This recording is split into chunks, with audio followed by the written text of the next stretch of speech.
আজকের case number GR 25/13 আর চূড়ান্ত রায় ঘোষণার দিন। এই শেষ মুহূর্তে সঠিক সাক্ষ্যের কারণে রায়ের কিছুটা বদলাতে হয়েছে। রায়টা প্রায় আমূলই বদলে গেছে। এখন নতুন ও চূড়ান্ত রায় হলো এই, আমি জানি এই রায় শোনার জন্য আপনারা সকলে অনেক উৎসাহের সঙ্গে অপেক্ষা করছেন। খুবই স্বাভাবিক, এটা একটা অনভিপ্রেত ঘটনা। আমার জীবনে এই ধরনের ঘটনা নেই বললেই চলে। এই ধরনের ঘটনার অভিজ্ঞতা আমার এই প্রথম। যাই হোক, তবুও আমাকে তো আমার কর্তব্য পালন করতে হবে। আমি আমার রায় ঘোষণা করে শোনাচ্ছি। এই কেসের রায়ে শিমুল ব্যানার্জি বেকসুর খালাস পেয়ে গেছেন।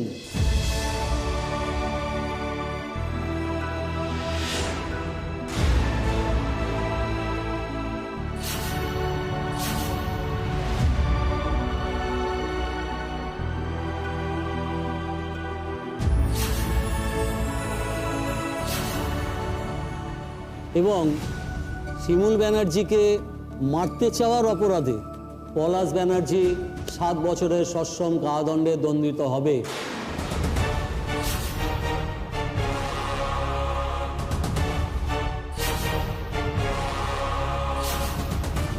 আর 50,000 টাকা জরিমানা। অনাদায়ে সাজার মেয়াদ আরও 1 বছর বাড়বে।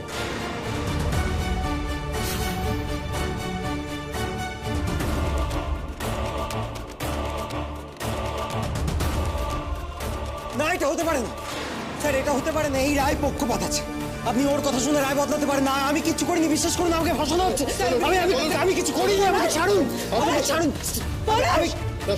স্যার এরকম করবেন না প্লিজ। আমি খুব সাধারণ একজন মহিলা। আমার স্বামীকে কারাবন্দি করলে আমার জীবনটা তছনছ হয়ে যাবে। স্যার প্লিজ, স্যার প্লিজ আরেকবার ভেবে দেখুন, ভেবে দেখুন স্যার। স্যার স্যার পলাশ, পলাশ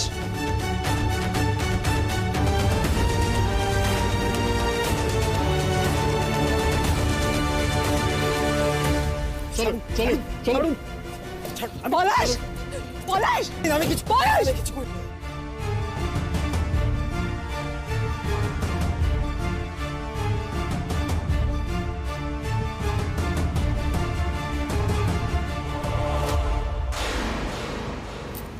অনেক ধন্যবাদ আপনাকে। It's okay. শুনুন, কিছু ফর্মালিটিস আছে, পেপার ওয়ার্কস।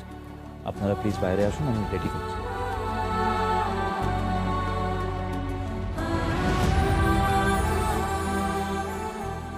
আজকে যে এই ন্যায্য রায় ঘোষণা হয়েছে, এটা শুধুমাত্র তোমার জন্য হয়েছে পরাগ। তুমি না থাকলে এটা হতো না। তুমি সাক্ষী দিয়েছো বলেই কিন্তু শিমুলকে আমরা বাঁচাতে পেরেছি, এখান থেকে বের করতে পারিনি। জানি পরাগ, পলাশ তো তোমার ভাই। আজকে ওকে এই অবস্থায় দেখে তোমার খুব একটা ভালো লাগার কথা নয়, কিন্তু কি করা যাবে বলো? আমি জানি তোমার খারাপ লাগছে। না না, খারাপ লাগেনি আসলে, জানো।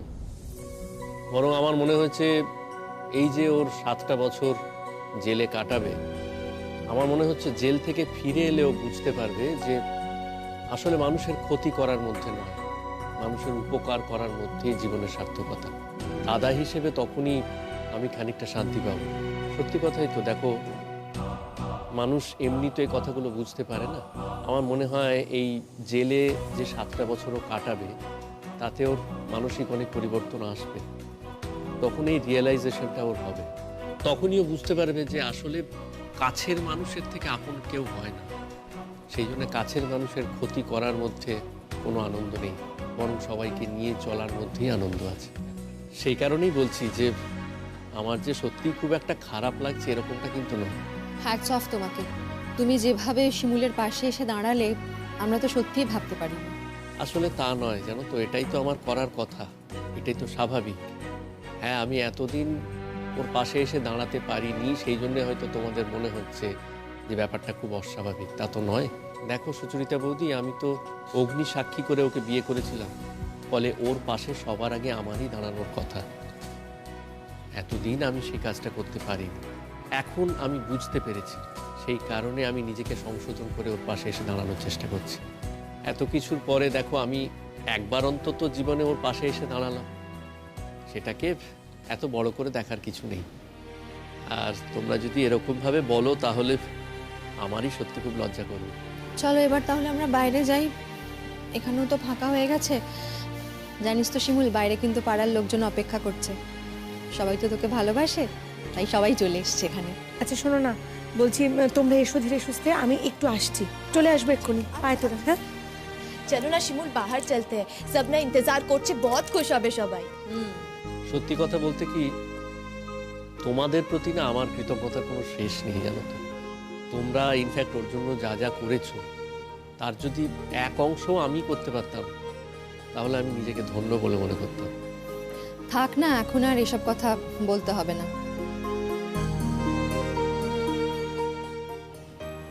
কি হয়েছে সুমন, কাঁদছো কেন তুমি? কোথায় কাঁদছি? এই তো তোমার চোখে স্পষ্ট জল দেখতে পাচ্ছি। কি হয়েছে? কি বলবো বলো তো,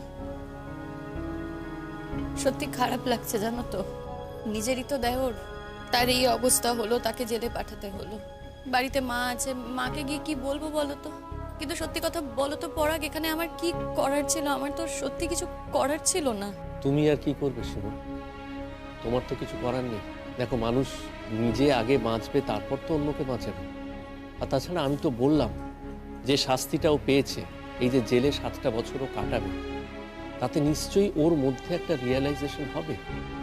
ও নিশ্চয়ই বুঝতে পারবে কোনটা ঠিক কোনটা বেঠিক। সত্যি কথা বলতে গেলে আমিও তো খুব একটা ভালো মানুষ ছিলাম না এতদিন শিমুল, কিন্তু ভালো মন্দের তফাৎটা তো তুমি আমাকে বুঝতে শিখিয়েছো। এখন আমি বুঝতে পারি যে জীবনে কোনটা ঠিক আর কোনটা বেঠিক। আজকে দাঁড়িয়ে আমার মতো সুখী মানুষ আর কেউ নেই শিমুল। আমি এখন এটা বুঝতে শিখেছি যে ভোগে নয়, ত্যাগেই হচ্ছে আসল আনন্দ। যাই হোক, চলো এবার বাইরে যাই আমরা।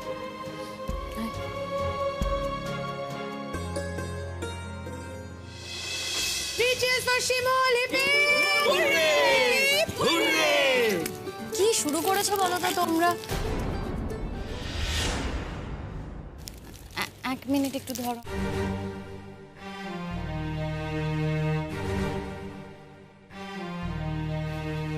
দেখো, তোমার ক্ষতি হোক আমি চাইনি। একটা মেয়ে হয়ে আর একটা মেয়ের ক্ষতি আমি চাইতে পারি না।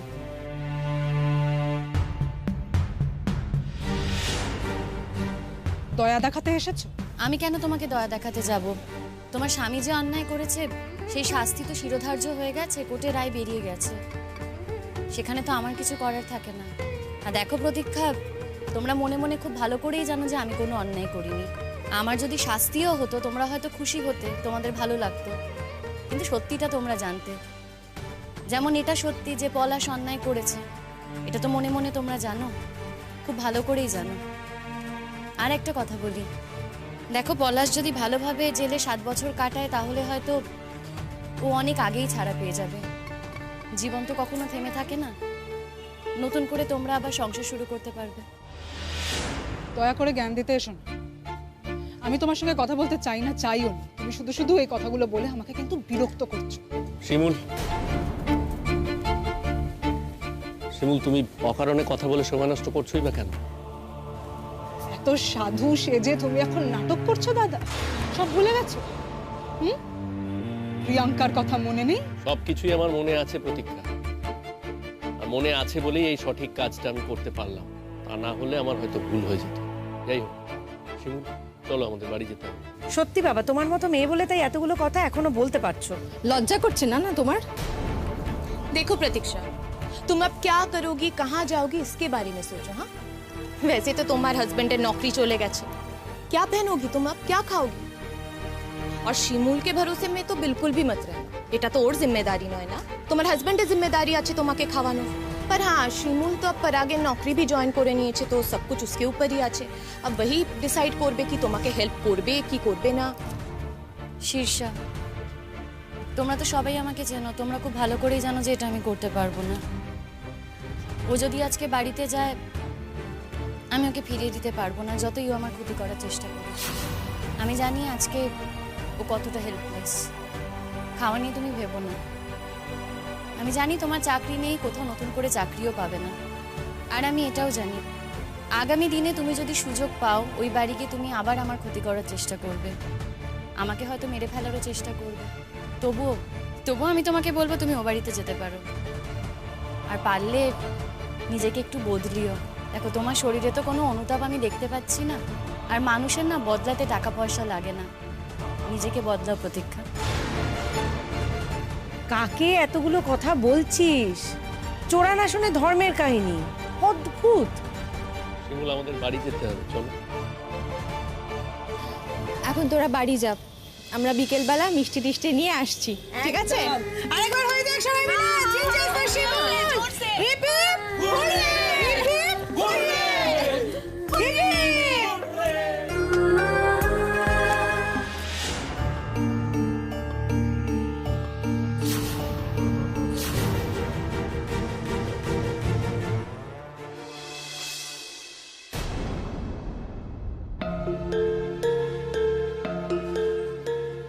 খুশি হয়েছে তো? ছেলেটাকে জেলে পাঠিয়ে খুব খুশি হয়েছ?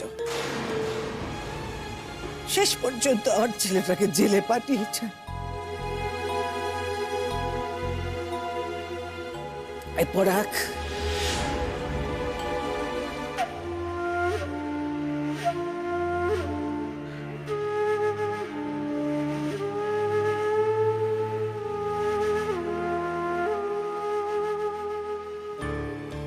বলিও কি কথা? তুই তো দিব্য সুস্থ, বউয়ের ভেড়া হয়ে গেছিস বুঝি? সে যা যা বললে তুই তাই তাই করলে। প্রথমে চাকরিটা দিলি, সে তো চিকিৎসাও করালো না। তারপর ভেতরে ভেতরে নিজেরা মিলে এত কিছু সাজিয়ে গুছিয়ে, আমি তোর মা পরাগ, আমি কিচ্ছুটি বুঝতে পারলাম না। তোর বউ নিশ্চয়ই সব জানতে। কেউ কিচ্ছু জানতো না মা, জানার কি আছে? তুমি বুঝতে পারছো না? পলাশ একটা অপরাধ করেছে, আর তুমি সমস্ত জেনে শুনে তাকে ডিফেন্ড করে যাচ্ছ। এখানে সব থেকে বেশি অন্যায় তুমি করেছো দাদা। লুকিয়ে লুকিয়ে তুমি এত কীর্তি করে গেছো, আর আমরা কেউ কিচ্ছু জানতাম না। তুমি নিজের শরীর নিয়ে পর্যন্ত মিথ্যে কথা বলেছো, তুমি সিচুয়েশন ম্যানিপুলেট করেছো, সত্যের খেলাফ করেছো। আচ্ছা, আমি যদি এখন পুলিশকে গিয়ে বলি যে তুমি পুলিশের সঙ্গে প্রতারণা করেছো, তার ফলাফল কি হবে তুমি বুঝতে পারছো? তুমি পুলিশকে গিয়ে বললে যদি তোমার আনন্দ হয়, যদি তুমি খুশি হও, বেশ তো, তাহলে তুমি পুলিশকে গিয়ে বলো, আমার কোনো অসুবিধা নেই। দেখেছো মা, দেখেছো তোমার বড় বৌমা কিন্তু সমস্ত আট ঘাট বেঁধে রেখেছে। হ্যাঁ, তোমার ছেলেকে এই মহিলা শেষ করে দিল। তোমার বড় ছেলের কিন্তু আর কোনো অস্তিত্ব নেই মা। তোমার ছোট ছেলে যখন এই কথাগুলো বলতো, আমি জানি তোমার গায়ে লাগতো। মা ওনা ভয় পেয়েছিল জানো, যে ওর হাজত বাস হতে পারে, আর তাই হলো। এরপরে তোমাকে এই বাড়ি থেকে বের করে এই বাড়ি বিক্রি করতে কতক্ষণ? তুমি দেখে নিও মা, একদিনে আমার এই কথা অক্ষরে অক্ষরে মিলে যাবে। যা বলেছি আজ পর্যন্ত সবই তো হয়েছে, শুধু একটাই পার্থক্য। আমরা ভাবতাম যে এই সমস্ত শয়তানি হয়তো শুধু তোমার আদরের বৌমা করছে, কিন্তু এখন দেখছি না, আমাদের পরম শ্রদ্ধেয় দাদাও এর সাথে জড়িত। আমি না অনেক মানুষ দেখেছি প্রতীক্ষা, আমার এইটুকু জীবনে আমি অনেক মানুষই দেখেছি, কিন্তু তোমার মতো মানুষ আমি দেখিনি। অন্যায় করে জোর গলায় কথা বলছো। তোমার স্বামী একজনকে মেরে ফেলার চেষ্টা করছিল, তোমার কি উচিত? লজ্জায় মাথা নিচু করে থাকা উচিত, তা না বড় বড় কথা বলছো। একেই বোধহয় বলে চোরের মায়ের বড় গলা। কার ব্যাপারে কথা বলছো তুমি? যে সত্যি কথা বলেছে, যে অন্যায়টাকে সামনে এনেছে, তার ব্যাপারে কথা বলছো। লজ্জা করে না না তোমার? আচ্ছা, কি করা উচিত ছিল বলো তো? হ্যাঁ, কি করা উচিত ছিল? তোমার বর কি করেছে? একজন মিথ্যে সাক্ষী সাজিয়ে এনেছে। মিথ্যে সাক্ষী সাজিয়ে এনে ভেবেছিল সে বেঁচে যাবে, আর বেঁচে গিয়ে কি করবে? সে আমাকে মেরে ফেলার চেষ্টা করতো, আবার তোমার দাদাকে মেরে ফেলার চেষ্টা করতো। সেটাই তো করতো।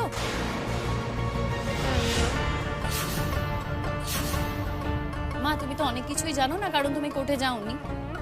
তাই তোমাকে বলি, তোমার ছোট ছেলে কিন্তু আমাকে মেরে ফেলার চেষ্টা করেছিল। শুধু আমাকে না, তোমার বড় ছেলেকেও মেরে ফেলার চেষ্টা করেছিল। আর তার সমস্ত প্রমাণ কিন্তু তোমার বড় ছেলের কাছে আছে, সমস্ত ডকুমেন্টস আছে। ভাগ্যিস তোমার ছেলে অক্ষম সেজেছিল, অচল সেজেছিল, তা না হলে তো কিছুই জানতে পারতাম না। শোনো প্রতীক্ষা, এর আগে আমি তোমাকে মুখের ওপর কখনো এরকম কথা বলিনি, কিন্তু আজকে আমি তোমাকে বলছি, আর এই কথাটা কিন্তু আমি ফলাবই। তোমাকে আমি এ বাড়ি ছাড়া করব।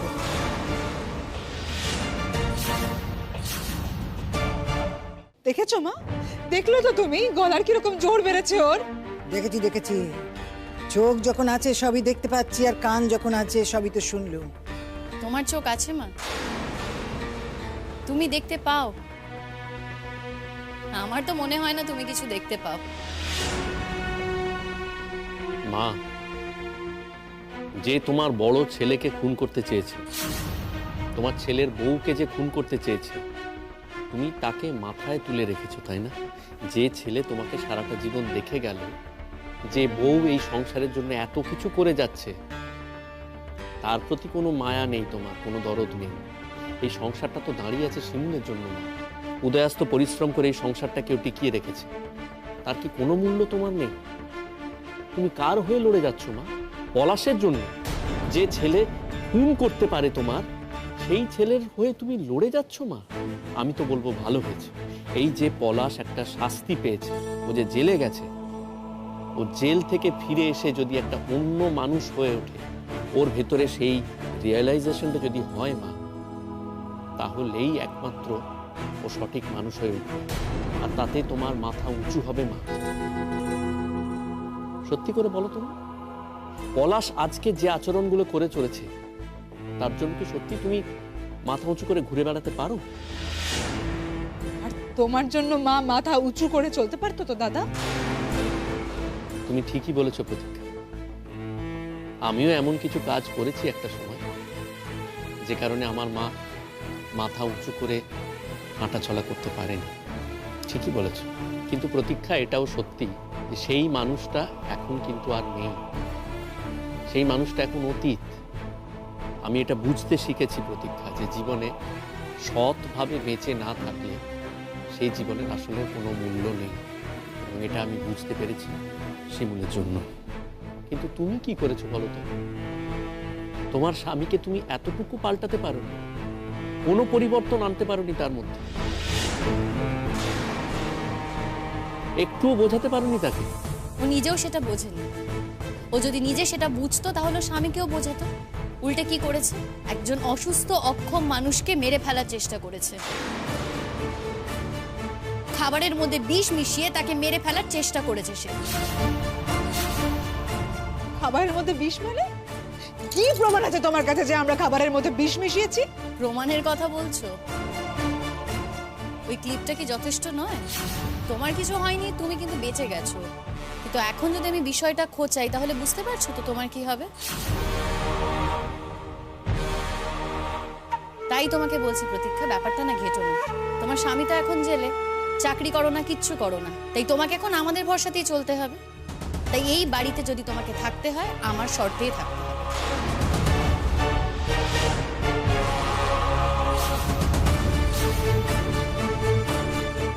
দেখেছো মা, আমি না বলতাম যে ও এই বাড়িটা একদিন হাত করে নেবে? বাড়িটা কিন্তু তোমার মা, তবে শর্ত ও দিচ্ছে। হ্যাঁ, আমি দিচ্ছি শর্ত। আমি শর্ত দিচ্ছি কেন জানো? যা যা ঘটনা ঘটেছে না, সব থেকে বেশি এফেক্টেড আমি। আর সেই ঘটনাগুলো ঘটিয়েছো তুমি আর তোমার হাজবেন্ড। আর আমার শাশুড়ি মায়ের কথা কি আর বলবো, উনি তো আবার কখনো দেখতে পান, আবার কখনো দেখতে পান না। এই বলো না তো, এরকম বলো না, আমার সামনে দাঁড়িয়ে দাঁড়িয়ে এত বড় বড় কথা বলো না বৌমা। আমি কোনো বড় বড় কথা বলছি না মা, আমি আমার স্বামীর প্রোটেকশনের কথা বলছি। আর তুমি যদি ভেবে থাকো যে তুমি একদম ঠিক থাকবে, নিশ্চিন্তে থাকবে, সেটা কিন্তু নয়। যে কোনো দিনে এরা তোমাকে মেরে ফেলতে পারে মা। আমি তোমায় বলছি, এতে তুমি ভরসা করো না। এরা মানুষকে মানুষ হিসেবে মানেই না।